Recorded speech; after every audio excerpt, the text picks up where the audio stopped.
Hello friends, welcome to Deekshi vlog. இன்னைக்கு hotel style veg kurma ready பண்ணலாம். இது சப்பாத்தி பரோட்டாக்கெலாம் சூப்பராக இருக்கும். தேவையான பொருளாக ரெடி பண்ணி எடுத்து வச்சுக்கோங்க. இஞ்சி, பூண்டு, காய்கறி எல்லாத்தையும் கட் பண்ணி எடுத்து வச்சுக்கோங்க. பச்சை பட்டாணியும் முதல்ல கொஞ்சம் வேக வச்சு எடுத்து வச்சுக்கோங்க. பேனில் எண்ணெய் சூடானதும் பட்டை, கிராம்பு, ஏலக்காய், பிரிஞ்சி இலை சேர்த்து வதங்கினதும் பொடியாக நறுக்குன வெங்காயம் சேர்த்து பொன்னிறமாக வதக்கி விட்டுருங்க. வெங்காயம் வதங்கினதும் 2 தக்காளியை பொடியான கட் பண்ணி சேர்த்து வதக்கிக்குங்க. வெங்காயம் தக்காளி வதங்கட்டும். அதுக்குள்ளே இஞ்சி பூண்டை அரைச்சி எடுத்துக்கோங்க. வெங்காயம் தக்காளியும் இந்த மாதிரி வதங்கினதும் நம்ம அரைச்சி வச்சுருந்த இஞ்சி பூண்டு விழுதில் 1 ஸ்பூன் சேர்த்துக்குங்க. இஞ்சி பூண்டு பச்சை வாசனை போகிற வரைக்கும் வதக்கி விடணும். இந்த மாதிரி வதங்கினதும் கட் பண்ணி வச்சுருந்த உருளைக்கிழங்கு, கேரட்டு, பச்சை பட்டாணி எல்லாத்தையும் சேர்த்துக்குங்க. எல்லா காய்கறியும் கொஞ்சம் நேரம் வதங்கட்டும். காஞ்ச பட்டாணியாக இருந்தால் முதல்லையே வேக வச்சுட்டு அப்புறமா சேர்த்துக்குங்க. சேர்த்த காய்கறியெல்லாம் எண்ணெயில் கொஞ்ச நேரம் வதங்கினதும் இன்னைக்கு எம்டிஆரோட சென்னா மசாலா தான் சேர்க்க போகிறேன். இதில் ஒரு 2 ஸ்பூன் சேர்த்துக்குங்க. கொஞ்சம் மஞ்சத்தூள் சேர்த்துக்குங்க. மிளகாய்த்தூள் 1 ஸ்பூன் சேர்த்துக்குங்க. கொத்தமல்லித்தூள் 2 ஸ்பூன் சேர்த்துக்குங்க. இப்போ இது எல்லாத்தையும் கலந்து விட்டுட்டு தேவையான அளவுக்கு தண்ணி சேர்த்துக்குங்க.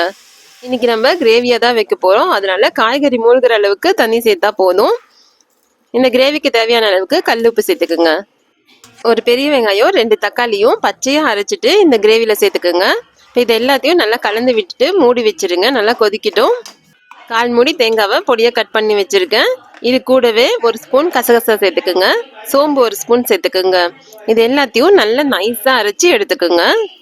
தேவைப்பட்டால் கொஞ்சமாக தண்ணி சேர்த்து நல்லா திக்கான பேஸ்ட்டாக அரைச்சி எடுத்துக்குங்க.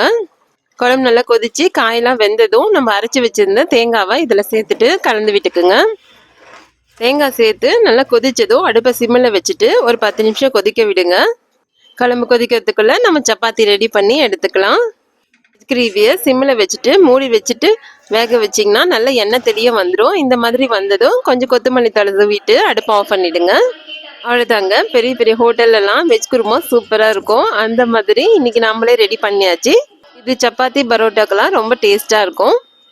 சூப்பரான உருளைக்கிழங்கு பட்டாணி வெஜ் குருமா ரெடி ஆகிடுச்சு. நீங்களும் இந்த ரெசிபியை வீட்டில் ட்ரை பண்ணுங்கள். எப்படி வந்திருக்குன்னு சொல்லுங்கள். வெஜ்ஜில் வேறு என்ன சைடிஷ்லாம் சப்பாத்திக்கு நல்லா இருக்குன்னு சொல்லுங்கள். இந்த ரெசிபி உங்களுக்கு பிடிச்சிருந்ததுன்னா லைக் பண்ணுங்கள், சப்ஸ்கிரைப் பண்ணுங்கள். தேங்க்யூ. நெக்ஸ்ட் வீடியோவில் பார்க்கலாம்.